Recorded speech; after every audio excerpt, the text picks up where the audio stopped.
Vamos aqui então, retomando o nosso estudo do livro O Espiritismo na sua mais simples expressão. Nós tivemos no nosso encontro passado a apresentação dessa obra e também agora estudando o histórico do Espiritismo, em que Kardec traz então um pouco de como o Espiritismo surgiu. Lembrando que esse livreto que ele publicou em janeiro de 1862, esse livro foi anunciado em dezembro de 61 e depois publicado em janeiro de 62, trazendo ali também uma nota na Revista Espírita, tanto de dezembro de 61 como janeiro de 62. E Kardec então explicava que o objetivo dessa obra é trazer, numa linguagem simples, numa linguagem objetiva, o que era exatamente o Espiritismo. E é bastante natural que a gente veja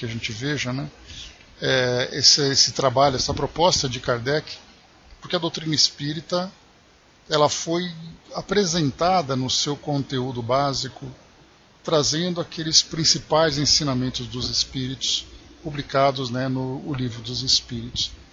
E isso naturalmente chamou bastante a atenção do público naquela época, tanto aqueles que se interessavam em seguir a doutrina espírita, em vivenciar a doutrina espírita, não apenas ali participando das reuniões, observando os fenômenos e tudo mais, mas abraçar de fato a sua filosofia, o seu conteúdo, como sendo ali uma filosofia de vida. Mas muitas outras pessoas ficavam meio oscilantes ali, entre conhecer, não conhecer, o que será que é, do que será que estão falando. Então algumas pessoas acabam não se aproximando por isso. Então é bem interessante a gente perceber que Kardec pensou nesse público, que havia aqueles que negavam, havia aqueles que abraçavam a filosofia e aqueles que ficavam ali meio em cima do muro, meio inseguros, sem saber exatamente como conhecer tudo isso. Eu preciso participar daquela reunião, eu tenho que ver ali os espíritos falando e coisa e tal. E aí então ele lança esse livro para que as pessoas pudessem ler e ter ali um conhecimento básico, de uma forma bastante simples, de uma forma bastante objetiva, o que era a doutrina espírita, qual era exatamente a sua proposta. E esse livro seria muito interessante nos tempos de hoje. Até comentei com vocês que seria bastante interessante se os centros espíritas pudessem disponibilizar esse material de uma forma gratuita, ou então de um valor simbólico, para que o público presente na instituição tivesse o conhecimento. Lembrando que as pessoas que participavam, muitas delas não vão em busca do aprendizado da doutrina espírita, elas vão em busca de ajuda, de acordo ali com as suas necessidades. Então acabava faltando aquela orientação básica. Então, para você conhecer a doutrina espírita, vai aprender o ESD, vai estudar durante um ano o ESD. E muitas pessoas não têm essa paciência, ou mesmo essa disposição. Mas o fato de terem ali um conteúdo bem básico, para terem um conhecimento geral, aí sim começaria a facilitar bastante. E Kardec pensou nisso naquela época. Mas vamos lá, bom dia, embaixador. Nós paramos então, nós vimos aqui no histórico do Espiritismo, Kardec trazendo para nós algumas orientações sobre como surgiram os fenômenos, começando lá por volta de 1848 nos Estados Unidos.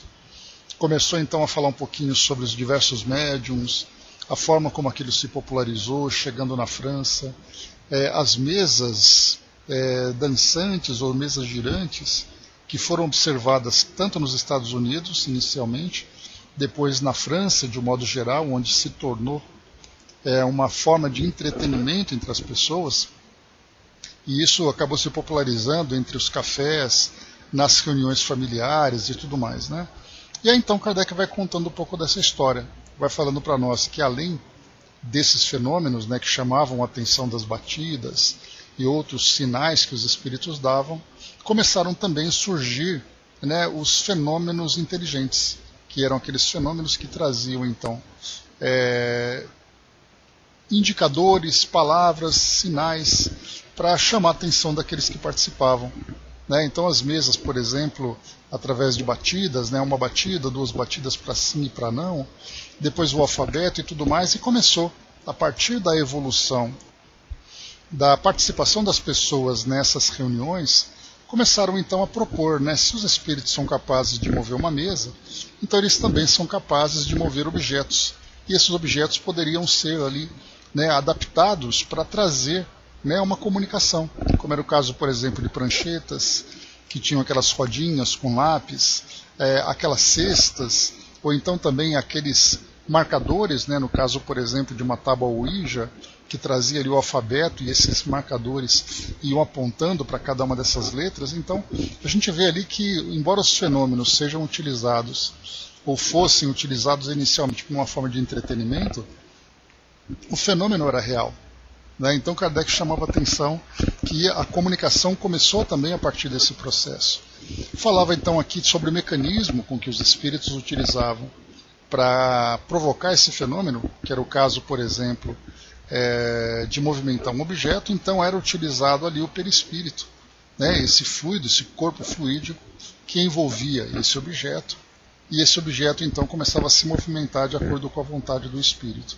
Essas comunicações começaram então a trazer algumas orientações, algumas informações, e ali então os espíritos passaram a se identificar, dizendo que eles eram nada mais nada menos do que as pessoas que estavam vivas e morreram, e trazia um pouco da sua história, né? Então começou de uma forma simples com os fenômenos, e depois, a partir das comunicações, começaram então a criar um corpo filosófico, de entender que essas comunicações vinham de uma outra dimensão, vinha de seres que eram extracorpóreos, mas que anteriormente eram encarnados, e as condições em que eles se encontravam, tudo isso então passando a ser organizado, se transformando num corpo doutrinário. Nós paramos então aqui na primeira parte dessa história, quando Kardec diz assim, né?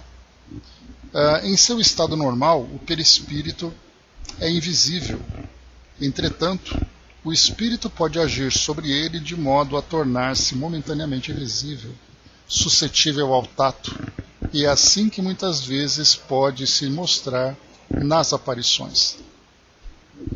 Assim, é por meio do perispírito que o espírito age sobre os objetos materiais e pode produzir diversos tipos de fenômenos, como barulho, ruídos, movimentos, escritas, etc. As batidas e os movimentos são, da parte dos espíritos, os meios pelos quais eles comprovam a sua presença e chamam a nossa atenção. Alguns não se limitam a provocar ruídos moderados, mas fazem um barulho semelhante ao da louça que se quebra, de portas que se abrem e fecham, ou de móveis que caem ou são jogados no chão. Foi por intermédio de pancadas, batidas e movimentos combinados que puderam os espíritos exteriorizar os seus pensamentos.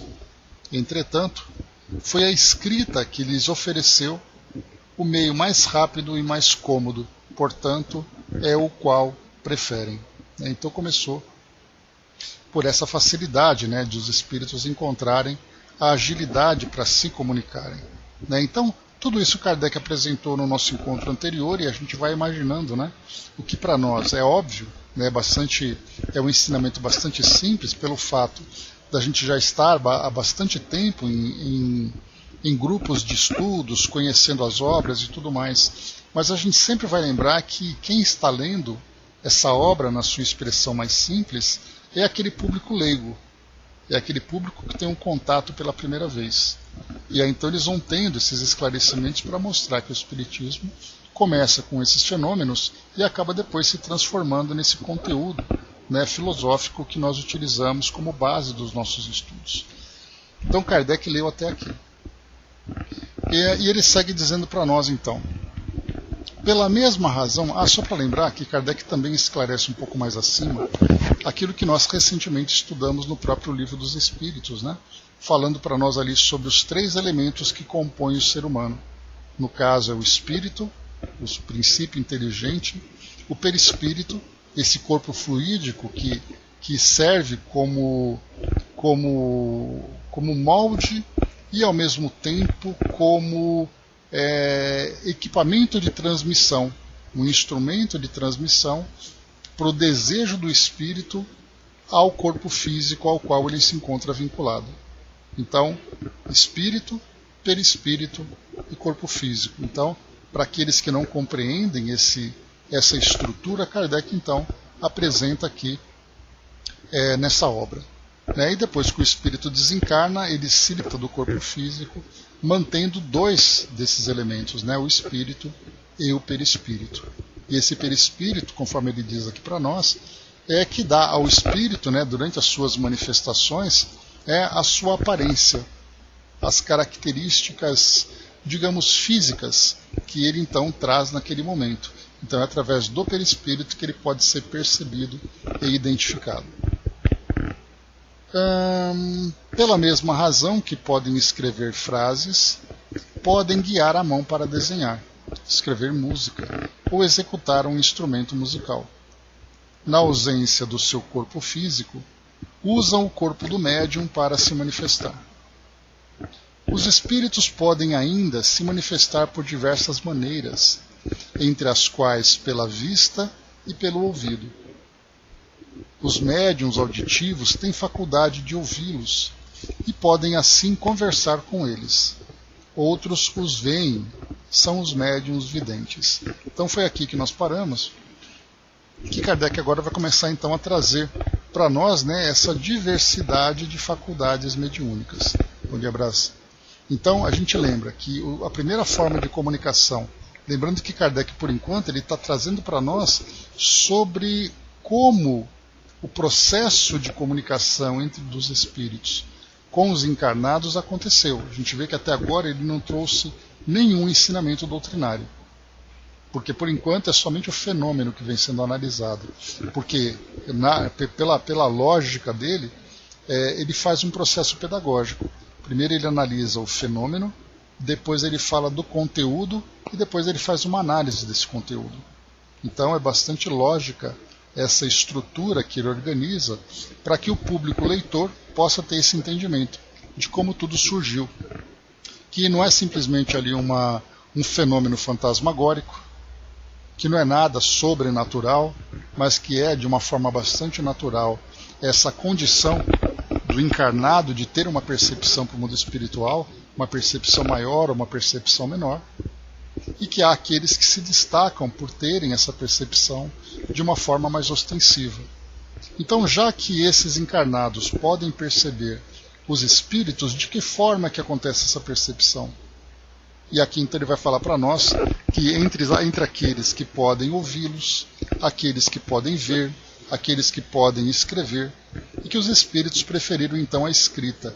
E é claro que através da psicofonia, que Kardec chamou de médiuns falantes, que fica muito mais fácil, falar faz com que a comunicação flua com muito mais naturalidade. Porém é através da escrita que esses registros podem ser mantidos. Então, durante esse período de comunicação, a gente vê que não apenas pelo interesse em fazer com que o aprendizado fique registrado para depois ser consultado, ser organizado e ser divulgado, diferentemente de uma comunicação psicofônica, em que você fala naquele momento, e ainda mais naquela época, tudo aquilo que era dito só poderia ser transcrito pelas pessoas, mas sem a precisão daquilo que foi falado. Uma conversa de 1 hora, por exemplo, como é que é possível a gente depois transcrever com exatidão aquilo que os espíritos disseram? Hoje nós temos a facilidade dos equipamentos eletrônicos, que gravam essas conversas, que filmam essas conversas, esses diálogos.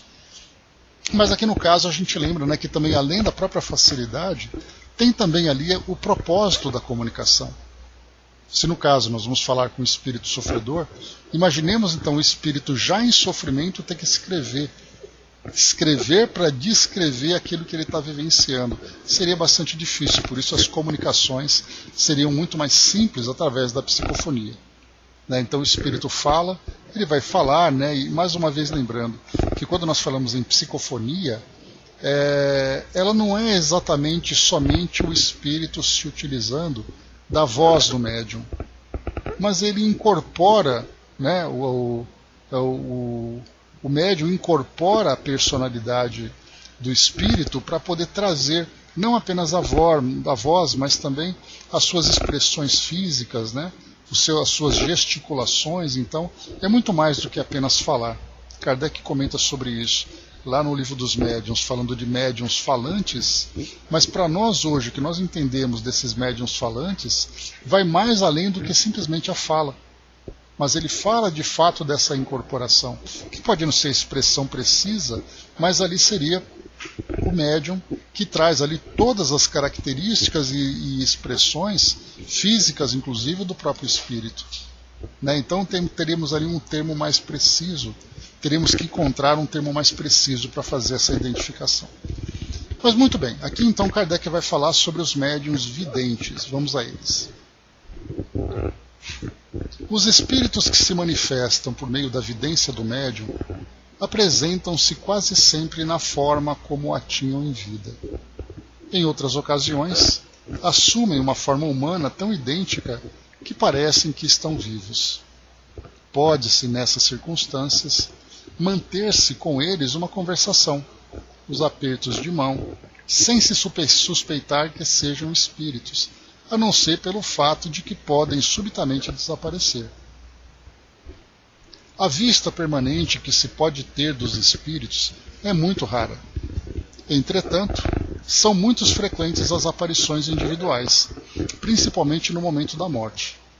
O espírito que se desprende do corpo anseia por rever seus parentes e amigos para avisá-los que acaba de deixar a terra e que continua vivo. Aqui, antes da gente continuar, algo interessante, né? Quando eles dizem aqui, quando Kardec escreve, né? A vista permanente que se pode ter dos espíritos é muito rara. Então é aquele médium, por exemplo, que tem ali a possibilidade de ver o espírito o tempo todo.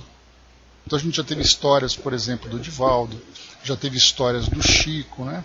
E de outros médiums, em que eles muitas vezes, por essa permanência que, embora rara, aconteceu com eles, ou acontece ainda, né? Principalmente com o caso do Divaldo, e também desses outros médiums, eles ali podem até confundir encarnados com desencarnados.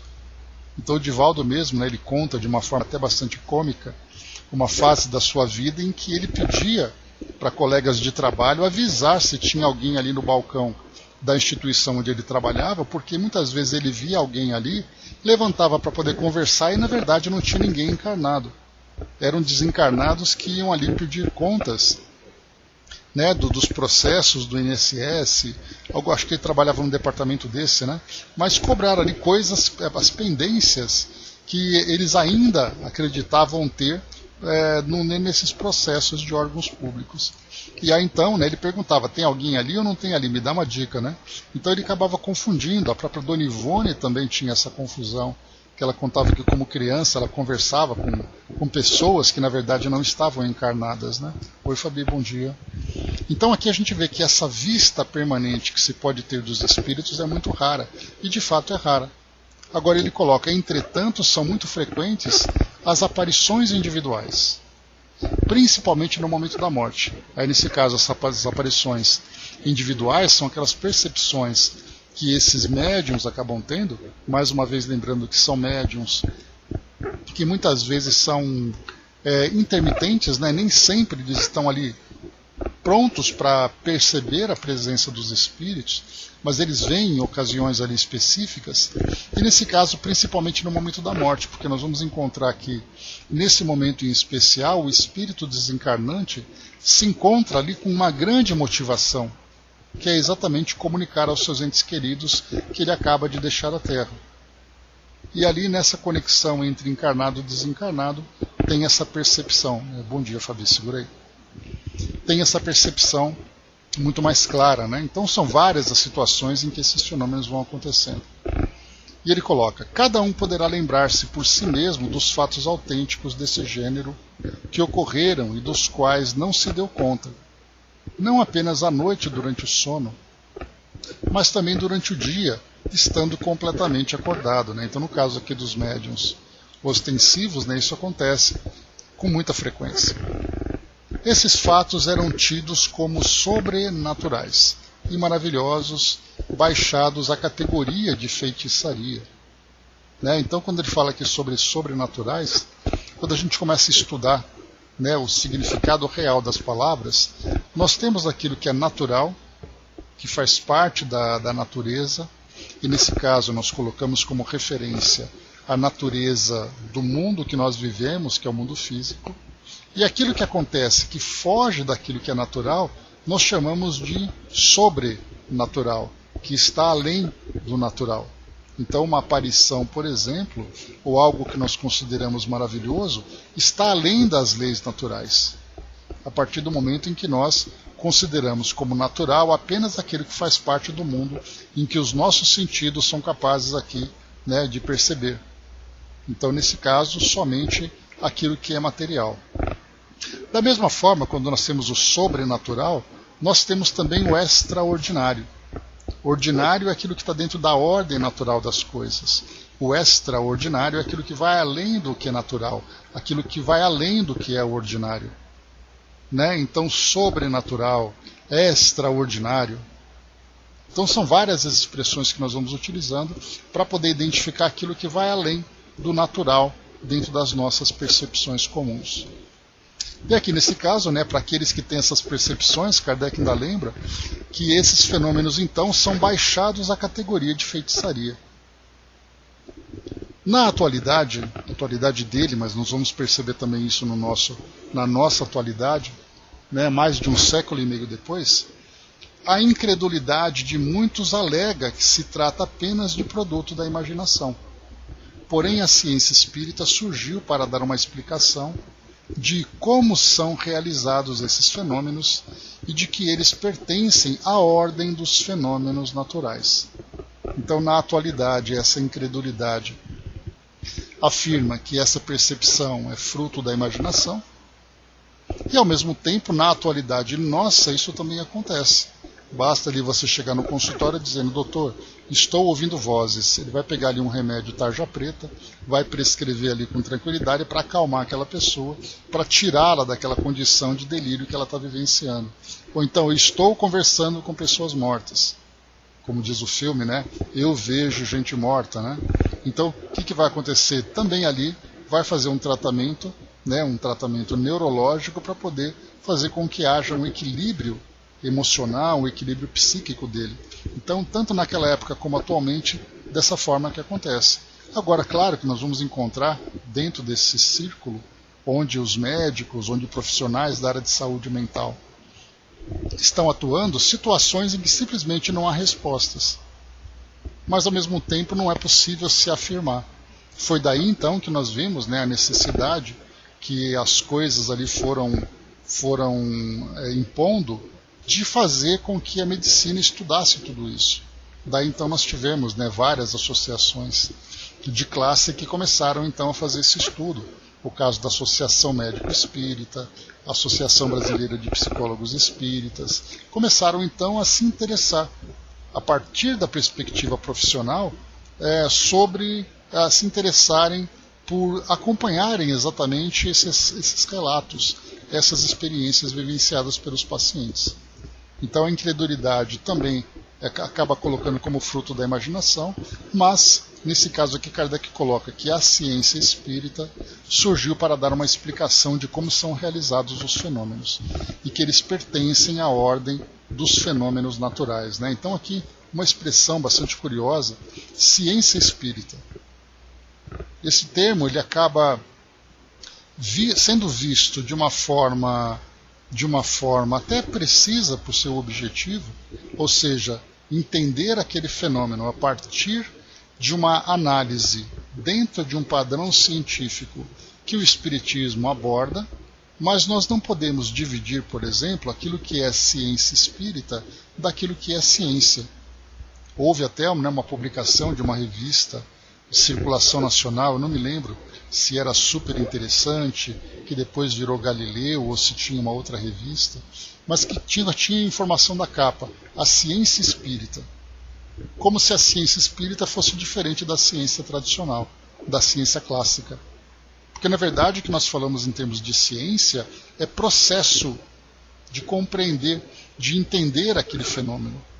E não pelo fato da ciência espírita ser diferente da ciência tradicional.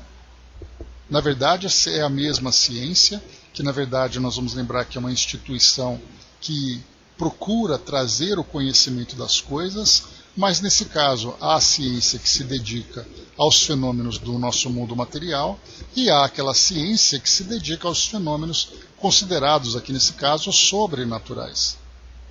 Mas o processo científico é o mesmo. Não podemos dizer que uma ciência é mais verdadeira do que outra. Mas nós falamos do método, que esse método tem que ser preciso, esse método tem que ser convincente.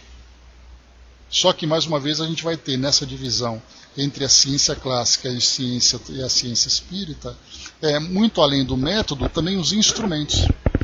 No caso da ciência clássica, os instrumentos são aqueles que foram construídos, desenvolvidos, para que pudessem perceber os fenômenos do mundo material, os elementos do mundo material. Então não é possível utilizar instrumentos que pesquisam o mundo material para estudar o mundo espiritual. É como se eu pegasse, por exemplo, uma balança que tem a capacidade de medir a massa de um corpo. Quando eu pego, por exemplo, 5 quilos de arroz e coloco numa balança. Essa balança serve para medir esses corpos que têm massas perceptíveis aqui no nosso mundo físico. Mas e no caso de um espírito? Nós lemos ontem, inclusive, estudando o Livro dos Espíritos, aquele artigo, 21 gramas, que era exatamente ali a massa de um espírito, a massa da alma que foi percebida no momento da morte. E aí então, naquele hospital de tuberculose nos Estados Unidos, aquele cientista então pegava ali aqueles pacientes que já estavam na condição de moribundos, já ali no final da vida, já quase desencarnando, quase morrendo na visão tradicional, e esse corpo, esse paciente era colocado em cima de uma balança. No momento da morte percebiam então essa pequena oscilação. E como nós vimos ali naquele artigo, que não era apenas 21, outro paciente que morreu tinha 14 gramas, o outro tinha 6, o outro não funcionava muito bem, então não era nada preciso. Mas não deixa de ser curioso, o método, o interesse daquele cientista em tentar saber exatamente que se a alma é alguma coisa, essa coisa tem massa na visão dele. Pois dá uma lida no artigo, Fabi, que eu coloquei ontem lá no nosso grupo, que você vai ver que é bem interessante, assim, que traz uma descrição bacana sobre aquilo que aconteceu. Então, o que a gente vai perceber é que essa balança, por exemplo, ela foi criada há muito tempo, a gente lembra que desde as civilizações mais antigas, essa balança, em que ela tinha um contrapeso, e você colocava ali uma massa, um corpo qualquer, para fazer uma medição, isso serve para medir aquilo que tem massa perceptível aqui no nosso mundo material. Mas no caso de um espírito, como é que você vai usar essa mesma balança? Você vai ter uma câmera fotográfica. Essa câmera fotográfica ela foi criada dentro do seguinte princípio. Aquele filme, ele tem ali a sua composição, e assim que a luz reflete de um corpo, vai em direção à lente, e essa lente então projeta sobre esse filme, o filme registra a imagem daquele corpo. Uma árvore, uma mesa, uma pessoa, uma paisagem qualquer. Essa paisagem só pode ser registrada, esses elementos só podem ser registrados porque a luz, seja a luz do sol, seja a luz de um flash, seja uma luz artificial, bate nesse corpo, reflete nele e vai em direção à câmera. E no caso de um espírito que não tem um corpo material? Como é que a luz pode se projetar sobre ele, refletir e ir em direção? Então a gente vê que só desses dois que nós colocamos uma balança, uma câmera fotográfica, vamos colocar um microfone também ali, um gravador, que é capaz de gravar o som, ou seja, o som nada mais é do que uma vibração, ondas que vibram na atmosfera, vibram no ar e vão em direção ao microfone e provocam ali um efeito que ele capta então essa frequência que foi percebida. O espírito não provoca isso, não no seu estado natural. Então seja um gravador, seja uma balança, seja uma máquina fotográfica, por exemplo, que eu trouxe para vocês aqui, que são esses equipamentos mais simples, mais comuns que nós temos, eles não são capazes de registrar os espíritos. Salvo se os espíritos, através de uma mudança do perispírito, começarem então a trazer para nós ali uma característica diferente. Mas aí eles saem do seu formato natural. Quando o espírito, então, fazendo com que o seu perispírito, absorvendo o ectoplasma, se torna denso, ele também tem massa. E, portanto, ele pode ser pesado. Da imponderabilidade, ele se torna ponderável, ele se torna é capaz de ser medido, registrado. Quando ele fica denso, ele é capaz de refletir a luz e, portanto, ele pode ser fotografado. Quando então ele se torna material e ele tem uma estrutura fonética montada com esse fluido mais denso, ele é capaz de provocar uma vibração no ar e, portanto, o microfone é capaz de captar o seu som. Então a gente vê que no seu estado natural não é possível perceber, mas com essas transformações sim. Tanto que nós vemos hoje, né, através da transcomunicação instrumental, algo diferente, coisa que Kardec não usava naquela época, até pelas próprias condições, né, tecnológicas daquele momento. Imaginemos se hoje Kardec pudesse fazer experiências. O que ele não pegaria de equipamentos que nós temos na atualidade para poder registrar agora de um modo mais claro, mais patente, a existência dos espíritos? Pois é, mas nesse caso, né, Angelina, não é o espírito que se materializa, é a sua percepção que é capaz de entrar na mesma frequência e perceber a sua presença. Mas se você colocasse, por exemplo, estou vendo um espírito ali na porta, se eu pegasse uma máquina fotográfica e desse ali o clique, será que registraria a presença dele? A menos que ele se materializasse. Do contrário, somente seria percebido por essa sensibilidade mediúnica. Então por isso que Kardec coloca que na atualidade a incredulidade de muitos alega, né, que se trata apenas de produto da imaginação. E essa ciência espírita surgiu para dar essa explicação, e no caso dessa ciência, ela não tem nesse momento condições, eu poderia até dizer preocupação, mas ela tem essa preocupação, porque registrar e comprovar a existência é algo que traria para nós ali uma grande mudança no nosso entendimento sobre a realidade do mundo espiritual, porque ela deixaria de ser um elemento de fé e se tornaria um elemento concreto, registrado a partir dos métodos e instrumentos científicos. Mas como a nossa ciência hoje não tem essa condição, então ela se dedica a observar os fenômenos, então ela se torna muito mais uma ciência de observação do que uma ciência empírica. Essa ciência que vai fazendo experimentos para poder comprovar o resultado. Então, por enquanto, nós não temos condições de fazer apenas, de trazer para nós ali elementos que são resultados apenas de observações. Por exemplo, como é que poderíamos fazer isso? Através de uma reunião mediúnica, em que nós utilizaríamos métodos que poderiam comprovar a sua legitimidade, analisando o ambiente que não tivesse nenhum tipo de corda, de equipamento eletrônico que pudesse criar ali uma fantasia, qualquer coisa, as pessoas sérias e tudo mais. E aí então o médium vem e recebe uma psicografia. Aí nós passamos então a analisar o conteúdo. Primeiro, a rapidez com que ele escreve. Segundo, a forma como a sua caligrafia é desenvolvida. Muitas vezes uma assinatura que é compatível com a do desencarnado que assinou. E depois o conteúdo, quando nós começamos a analisar aqueles métodos todos. Isso para nós seria um experimento, mas que nós observaríamos o resultado, mas não é o suficiente. Porque alguém poderia dizer, é um fenômeno paranormal, e não um fenômeno mediúnico. Não era o que o Padre Quevedo desenvolvia, vocês se lembram? Que ele afirmava que não existe mediunidade, mas aquilo é fenômeno paranormal. Então a gente vê que através da observação, isso não é o suficiente. Mas a ciência espírita procura então estudar tudo isso a partir desse método, que é o método mais viável dentro, né, dos métodos científicos atuais.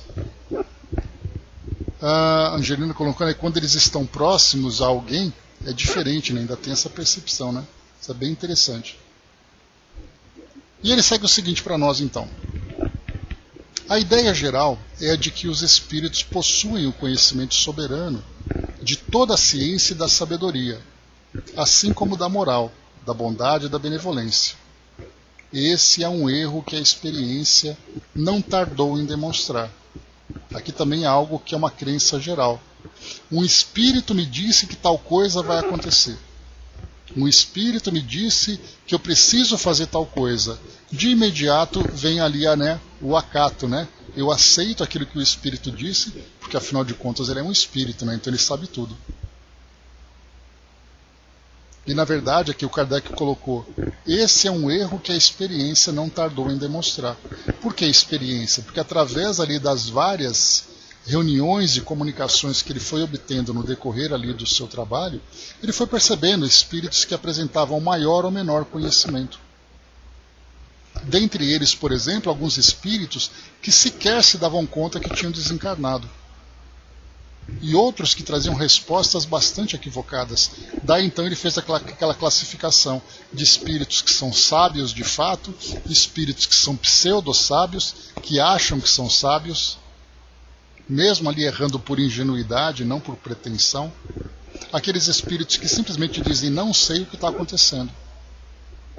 Então a ideia geral é que basta ser espírito que é o suficiente. Por isso que muitas pessoas vão até essas instituições religiosas, ou mesmo assim em grupos que trabalham com mediunidade, para ouvir aquilo que os espíritos têm a dizer, porque afinal de contas eles sabem muito mais sobre a minha vida do que conversar com alguém que possa me dar um conselho. Essa é a ideia geral. E aí o que Kardec coloca é que não é bem assim. Ele diz assim para nós: entre as comunicações oferecidas pelos espíritos, temos aquelas que são de grande sabedoria e que contêm ensinamentos morais.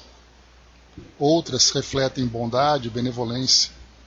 Ao lado destas, as que são vulgares, levianas, triviais, grosseiras, e as que revelam instintos de maldade e perversidade. Lembra que quando ele fala aqui que são vulgares, são aquelas que tratam de coisas do mundo, não é coisas comuns. Porque o vulgo significa o popular, o culto significa aquilo que é sábio. Então essas comunicações que são vulgares são espíritos que falam de coisas do dia a dia.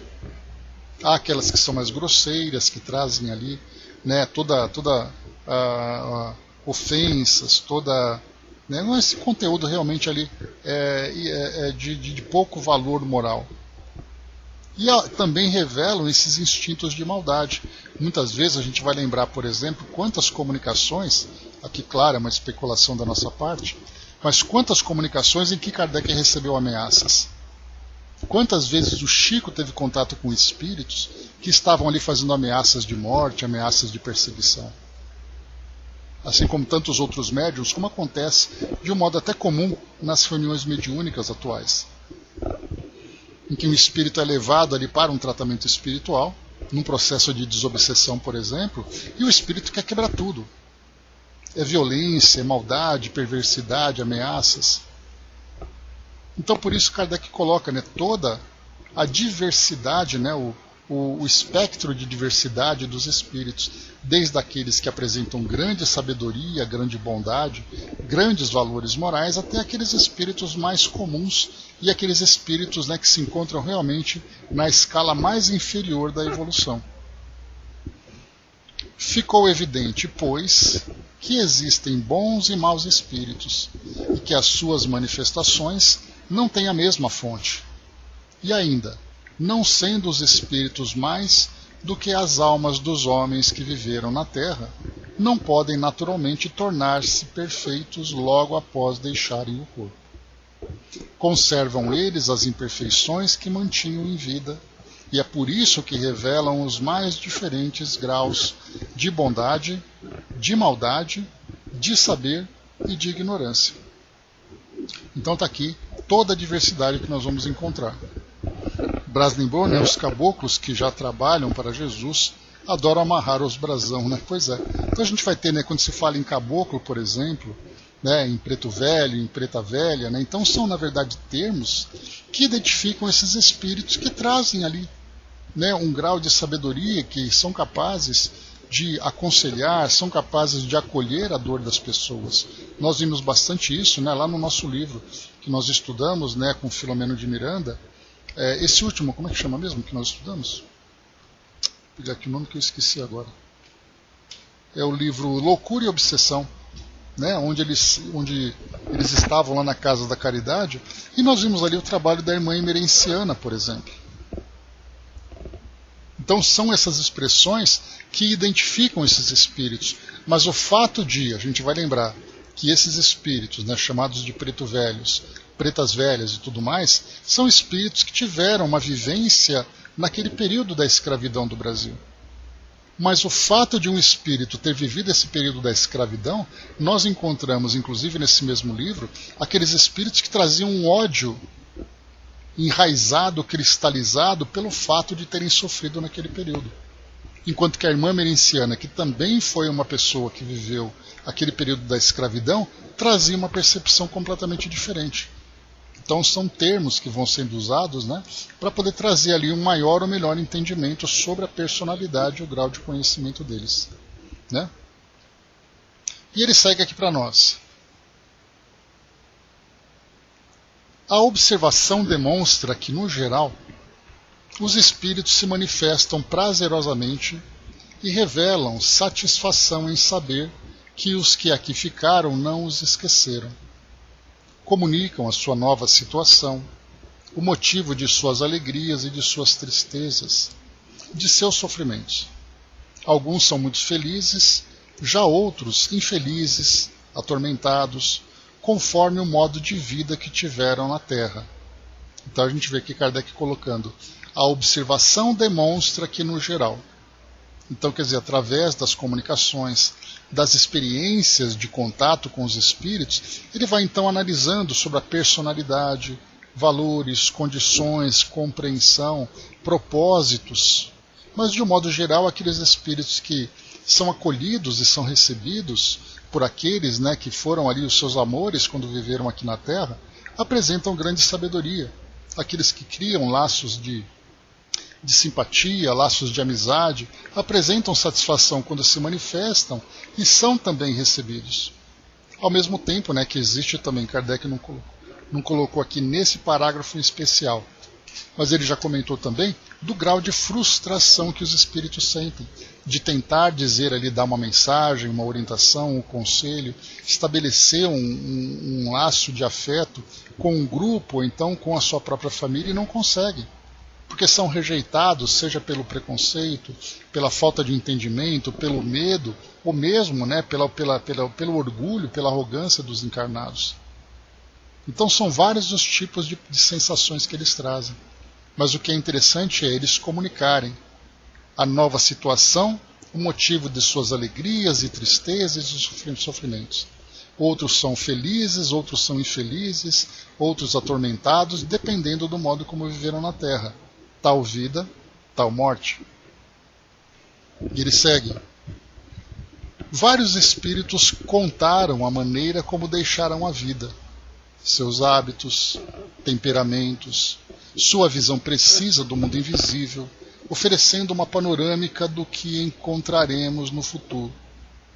Mais uma vez aqui a gente vê o modo como Kardec vai trazendo para nós essas explicações, que vai exatamente ao encontro do propósito desse livro. Então aquela pessoa leiga que acaba de ler esse livro começa a ter um entendimento do que é realmente esse mundo espiritual. Quem são esses espíritos que se comunicam? Por que eles se comunicam? Nós estudamos, inclusive, naquele nosso ciclo de estudos das obras do Chico, que nós estudaremos, né, quando acabarmos os livros de Manuel Filomeno de Miranda, voltaremos a escolher ali 10 obras, né, para a gente conhecer um pouco mais do trabalho do Chico. A gente leu aquelas cartas. E esses livros têm esse objetivo, né?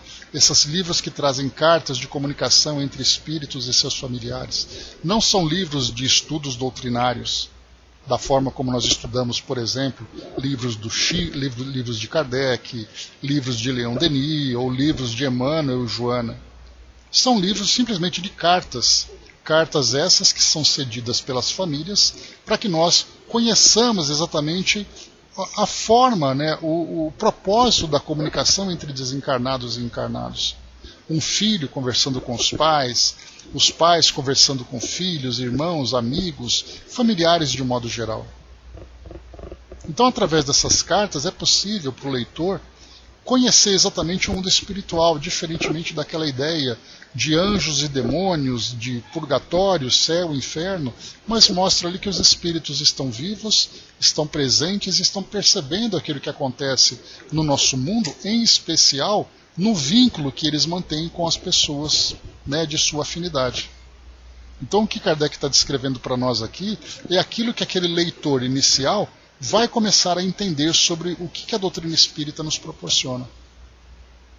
Que ela não está inventando nada, não está trazendo uma doutrina nova, não está trazendo dogmas novos. Ela simplesmente está revelando para nós, porque é uma revelação, ou são revelações de um modo geral, que vai mostrando para nós qual é a realidade do plano espiritual. Quem são os espíritos? O indivíduo morreu, e aí? O que acontece com ele? Então, o enigma da morte, né? A morte veio, acolheu ali uma pessoa. O que acontece com ela agora? E aí então aqui, vários espíritos contaram a maneira como deixaram a vida, seus hábitos, temperamentos, sua visão precisa do mundo invisível, oferecendo uma panorâmica do que encontraremos no futuro. Então a importância desse livro para aquele indivíduo que é leigo, que nunca ouviu falar de doutrina espírita, ou se ouviu falar, está muito mais relacionado com fenômenos do que com seu corpo filosófico. Kardec continua. Recolhemos e coordenamos com cuidado as instruções dos espíritos elevados.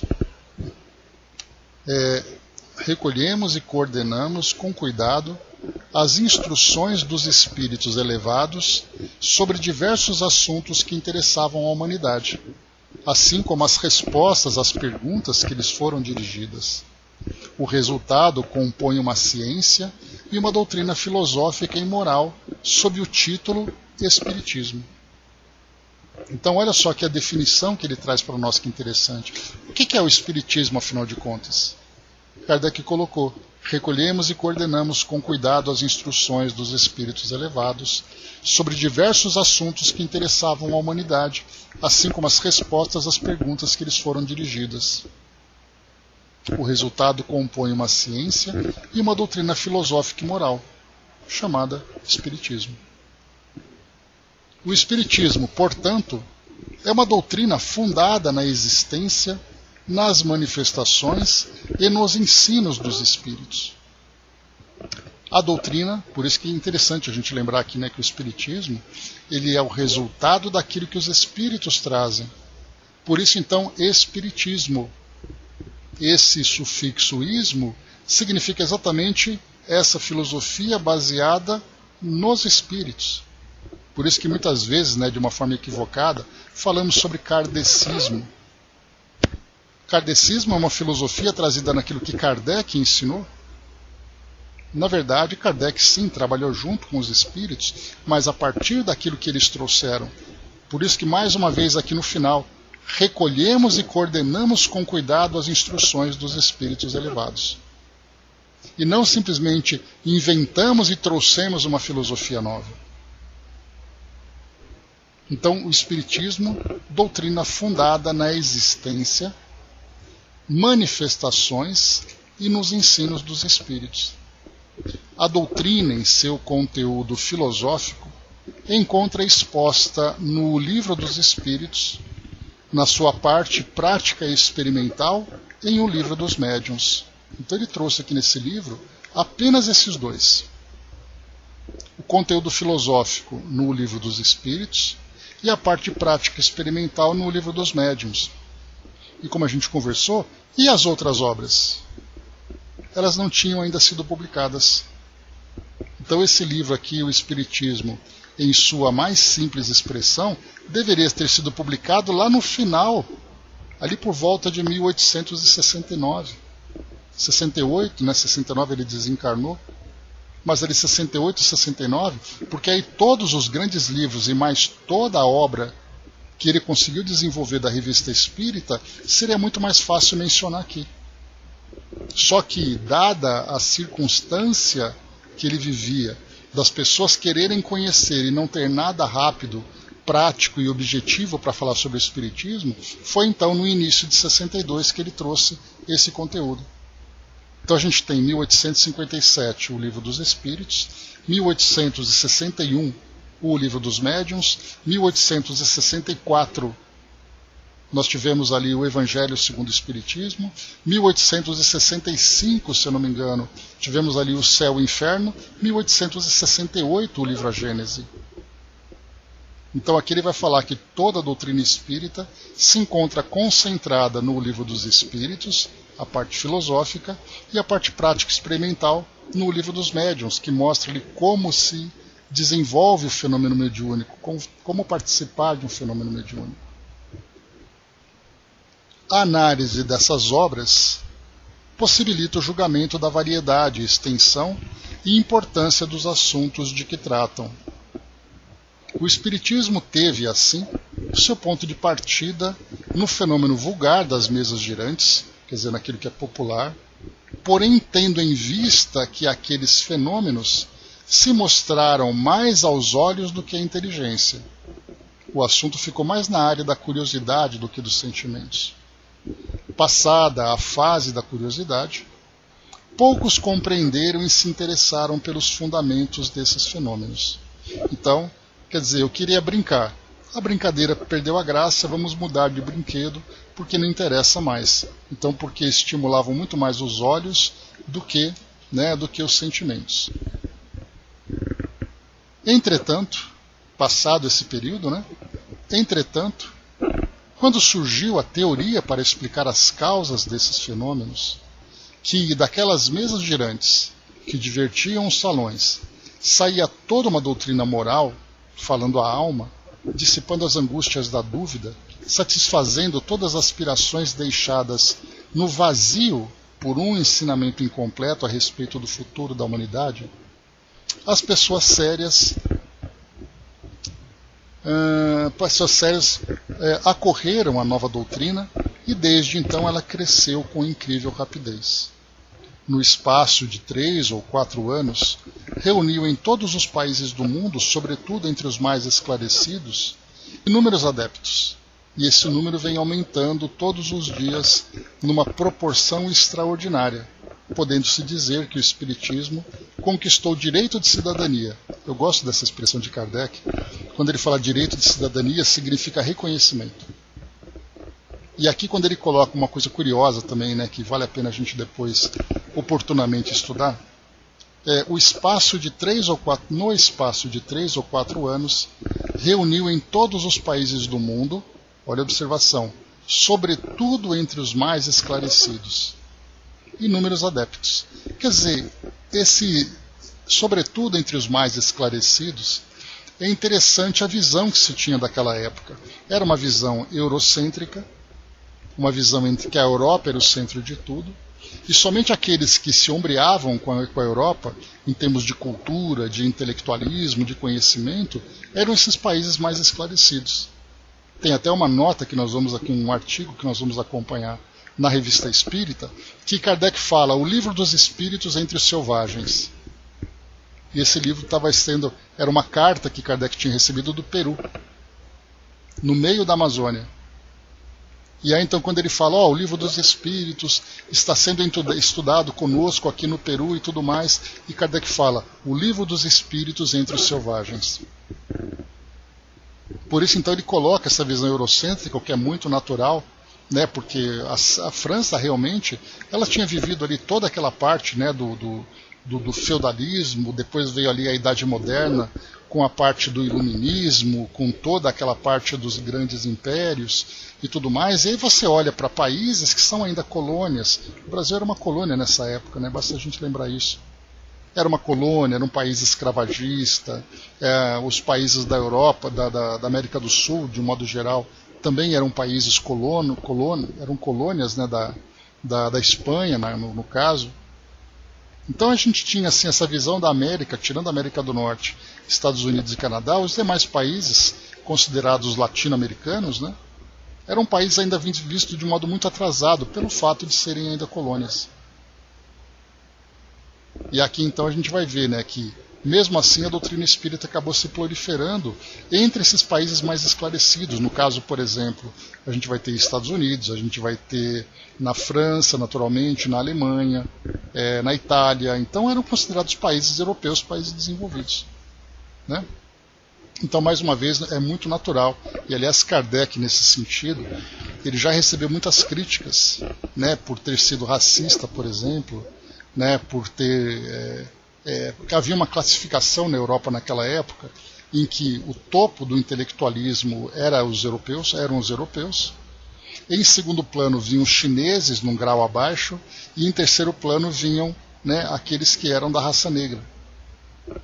E aí Kardec era muito criticado, e isso foi bem interessante, só para a gente lembrar, né, quando a gente vai estudando, que houve depois, inclusive aqui no Brasil, um acordo entre a Federação Espírita Brasileira e o Ministério Público para que esses livros não fossem considerados racistas, mas fossem considerados livros históricos que contavam o contexto daquela época. Então, quando se falava sobre isso, não era uma questão de racismo, era uma visão eurocêntrica do mundo. A Europa, com todo o intelectualismo, e no caso ali, por exemplo, né, das colônias africanas, das colônias americanas, tirando ali Estados Unidos e Canadá, eram sociedades, comunidades vistas como muito atrasadas. E de fato eram. Né? Nós encontrávamos na África, por exemplo, nas viagens que faziam, tribos canibais, aqui como também nas Américas, na Amazônia, por exemplo. Darwin, na sua época, né? A gente lembra que Darwin publicou ali o livro A Evolução das Espécies em 1859, e antes disso ele fez muitas viagens, inclusive passando aqui pelo Brasil. Ele tem registros no Rio de Janeiro, na Amazônia, ele mesmo criticava muito sobre a escravidão ainda no Brasil, deu a volta lá na América do Sul, e, né, no sul da América do Sul, para chegar lá em cima, no arquipélago, né, me esqueci o nome do arquipélago, lá no Equador, onde ele fez as pesquisas dele lá. Vou lembrar daqui a pouquinho vê o nome. Né? Então, assim, ele fez todas essas pesquisas, toda essa evolução. Me ajudem aí, como é que chama ali o arquipélago de... não lembro agora, vou lembrar daqui a pouco. Então, esses registros todos mostravam para nós ainda... peraí que eu esqueci. Oh, meu Deus do céu. Nem vestibular que é esse tipo de pergunta, de tão fácil que ela é. Me esqueci agora.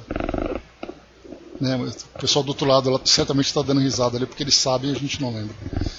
Pergunta de que vale R$1 milhão, né? Mas enfim, nós vamos lembrar já. Então Darwin, quando ele fez essas pesquisas todas, ele levou para a Europa... Não, é mais simples que isso, Fabi. Onde ele observou ali, né, todos os animais ali na evolução e tudo mais. Olha, me fugiu o nome. Mas enfim, a gente vai lembrar daqui a pouquinho. Então, coloca Darwin e Equador que você vai encontrar aí. Então, todas essas impressões iam para a Europa. Então, fazia com que os europeus... Galápagos, obrigado, Angelina, isso. Então, no arquipélago de Galápagos, né, nós tínhamos ali, então, ele fez toda essa viagem conhecendo a América do Sul. Outros naturalistas foram viajar, por exemplo, no caso Alfred Wallace, foi lá para aquela região da Austrália. A Austrália que era recém-descoberta, né? Fica no Equador, né? Ela é uma ilha que pertence ao Equador. Então, assim, vários naturalistas começaram a levar para a Europa essa impressão do mundo. Eles traziam, assim, claro que eles vão falar sobre aquilo que era mais impactante, aquilo que era mais curioso, aquilo que era mais deslumbrante para eles, né? Então, para os europeus era assim, olha, o nosso mundo é esse, e o mundo deles, olha que mundo estranho. Aí, de repente, chega uma carta dizendo, nós estamos aqui no meio da Amazônia estudando o Livro dos Espíritos. Ele fala, o Livro dos Espíritos entre os selvagens. A gente vai estudar isso na Revista Espírita, vocês vão ver. Por isso, então, quando ele coloca essa questão, esse termo que ele vai utilizando, né, principalmente entre os países mais esclarecidos, ele não considerava, por exemplo, né, o Livro dos Espíritos sendo estudado aqui no Brasil. O primeiro centro espírita foi fundado ali por volta de 1868, porque esses livros foram estudados e realmente entre aquele grupo mais desenvolvido intelectualmente, que saía daquelas religiões tradicionais, né, bastante ali limitadas na compreensão. O Brasil, a gente lembra, né, um país que era escravagista, já independente em 1822, mas ali com um público semi-analfabeto, que era a grande maioria da população brasileira. E de repente o Livro dos Espíritos aqui no meio. Então não era considerado um país de grande desenvolvimento intelectual. Então a gente vai analisando nas entrelinhas essas expressões, esses comentários, quando foi escrito, por que foi escrito, para quem foi escrito, e a gente vai percebendo nas entrelinhas esse contexto dessa época, né?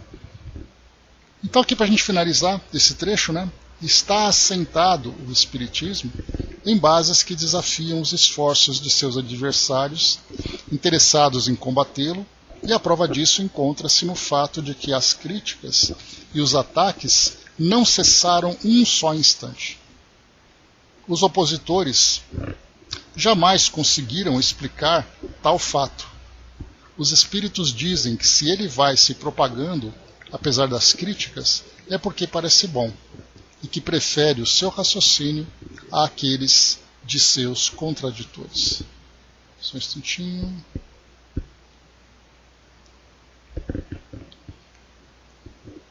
O Espiritismo. Peraí. O Espiritismo, portanto, nesse ponto, não é uma descoberta moderna. Os fatos e os princípios sobre os quais repousa se perdem na noite dos tempos. Então vejam, né? O Espiritismo não é uma descoberta moderna. O Espiritismo em si, ele apenas ali foi esse processo de organização que Kardec trouxe dos ensinamentos dos Espíritos, ensinamentos que estavam dispersos nas várias regiões do planeta, em todas as regiões do planeta, em todas as épocas.